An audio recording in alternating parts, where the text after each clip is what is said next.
You order DoorDash and you're broke and ain't got no money, look at that cart, delete it. If you're doing this kind of work, you're horrible, your life choices are bad. Is doing DoorDash, Uber, Spark, the gig economy, delivering food, shopping for people, is that a bad life choice? Did your previous bad life choices lead you to have to be a food delivery boy? In this video, I want to talk about that, how it relates to me. I'm going to give you an update on my doctor's appointment today. I'll do that at the end. Because I get a lot of comments. Because one thing I can be petty, and I'm trying to shed some of that. But I also think when I'm logical and 1 + 1 = 2, and somebody will just yell at you and be like, I don't like the number 2, and they don't understand it, and they deal with them, and they get emotional, they look down on other people, and they assume. And I've been getting a lot of that in my comments, and I'm okay with it. But I want to talk about the life decisions that we make and paint maybe a different perspective, a more balanced approach as to the people that are really doing and working in the service industry. Welcome back to Mr.BetonYou. All right, so give you guys a quick little thing. I worked in the restaurant industry. That came to an end. Didn't want to do it anymore. Came to the gig economy. Came to it at first because I wanted to make money to spend, I wanted to make additional money to send, at that time, my stepdaughter on a trip. I said, well, I can just trade some time for money. I'll do rideshare after I have my W-2. That's how I got into it part-time, and then I fell into it full-time, and the rest is history. We made a channel, and you got to know me, and I get to know you. But do poor life choices lead people to this line of work? Do poor life choices lead individuals to go into the service industry that you rely on people for tips? Answer that right now. Now, obviously, there's a gray area. There's no like, yeah, if you're doing this kind of work, you're horrible, your life choices are bad, blah, blah, there's going to be some of that. But I believe there's a lot of hardworking people. There's a lot of smart people that do this work or serve tables to put themselves through school or whatever, or provide for their family. Man, the sun is beaming. I got God on my side today. I like it. We keep it in the video. But are you somebody making poor life choices because I decide to do Walmart Spark or do rideshare or wait tables? Or I know hundreds, if not 1,000 people that are provided for their families doing this kind of work, whether it's restaurant or other. I mean, literally, and it might be you. I know a lot of people that rely on tips, and that doesn't mean that they've made a bad life choice or that they made bad life choices or that this was a bad life choice.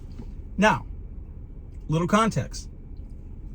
And I'm not going to make those kind of videos anymore, but 8 months ago, I made a video where I was, let's call it what it is, mocking, playing fun at somebody that told me they didn't have enough money to tip, but they ordered a triple cheeseburger meal from McDonald's.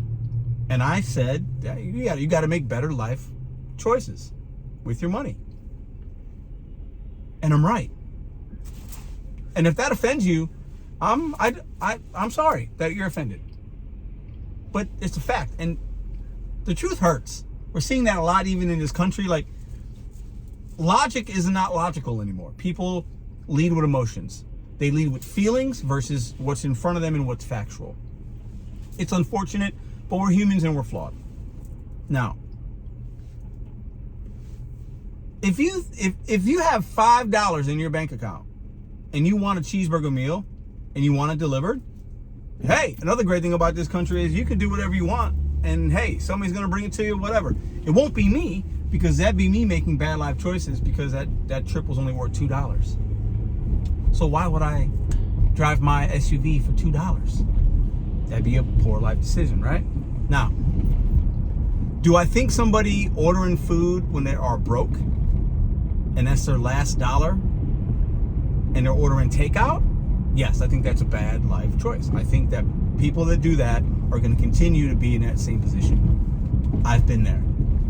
I've never not, tipped somebody, and I've been broke is what I'm saying, but I've never had the idea of ordering takeout. That's a luxury. I'm sorry.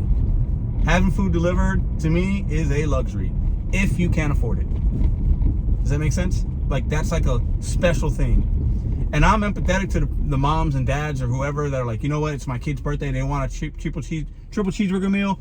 I don't have a car, I'm getting it delivered, and I got $4.99 in my bank account. My son's getting that meal. I get it. But that's 1 in a million. We all know it's just pure laziness and entitlement that most people order on the apps and just want it. And they're poor and broke, and then they take another poor and broke person and want them to do something for them. I get it, but that's not why you're here. Why you're here is, are we making bad life choices, or did the life choices we make lead us to this kind of work? I don't think so. I think for some, sure, but actually not the majority. I think most of us came here.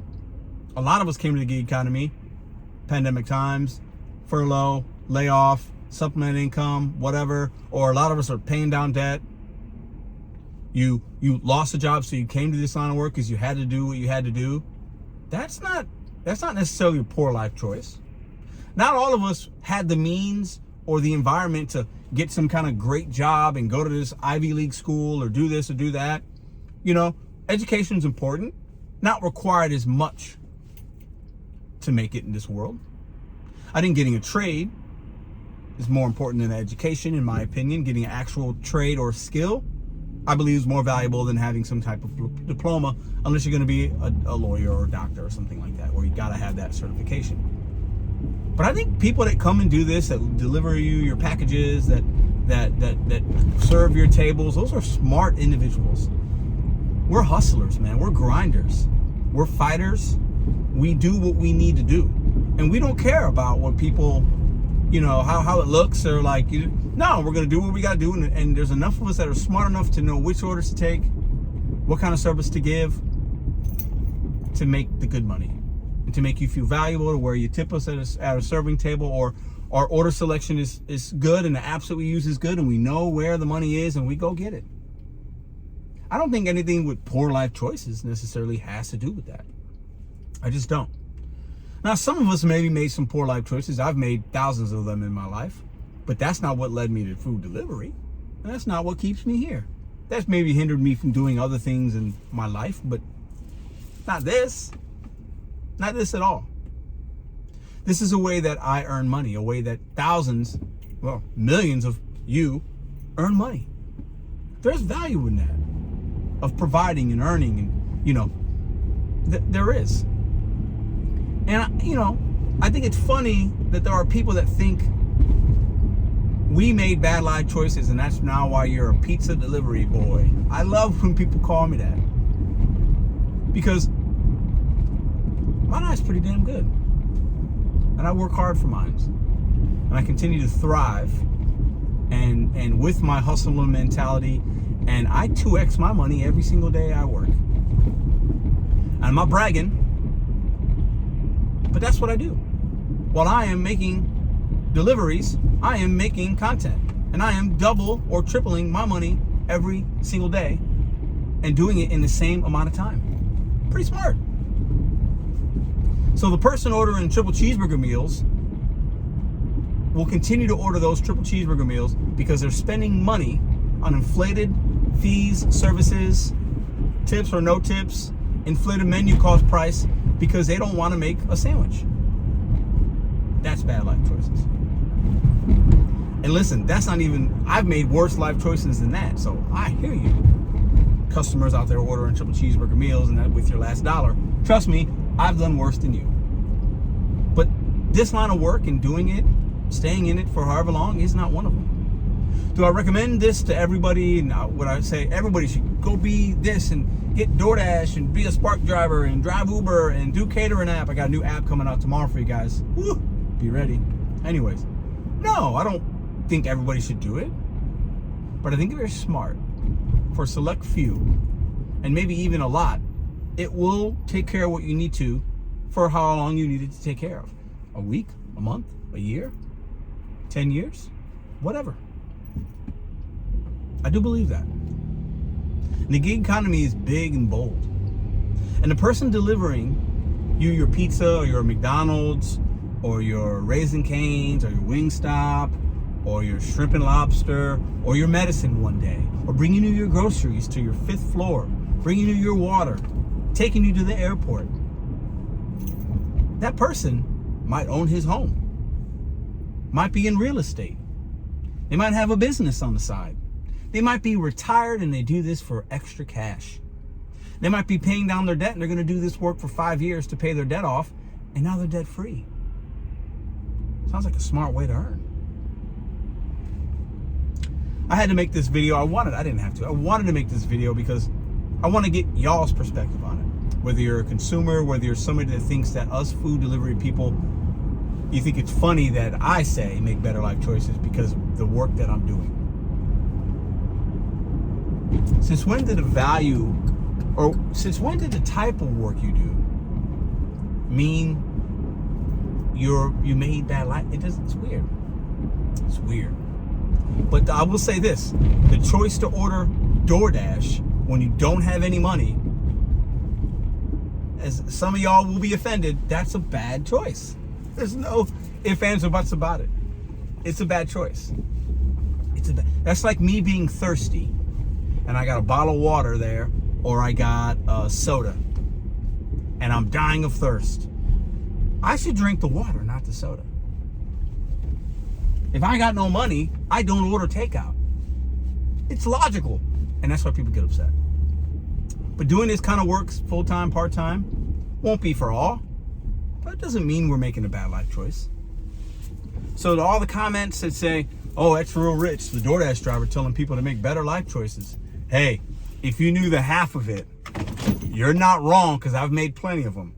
But doing this kind of work, coming to this kind of work, hustling how I hustle, flipping it into a YouTube channel, that ain't part of that equation or that comment at all.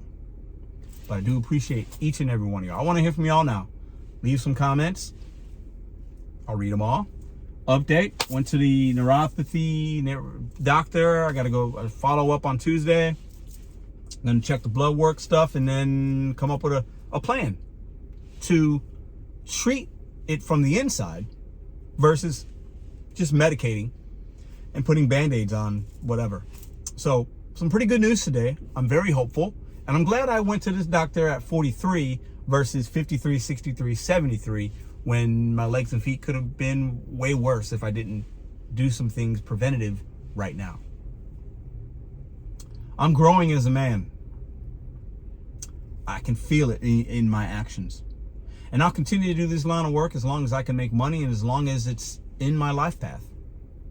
But the kind of work I do has nothing to do based on my life choices or decisions or whatever else. But if you order DoorDash and you're broke and ain't got no money, I humbly ask you to reconsider that order. Look at that cart, delete it, and walk to your local grocery store. I promise you, you're going to save money and you're going to have more meals. See you in the next video.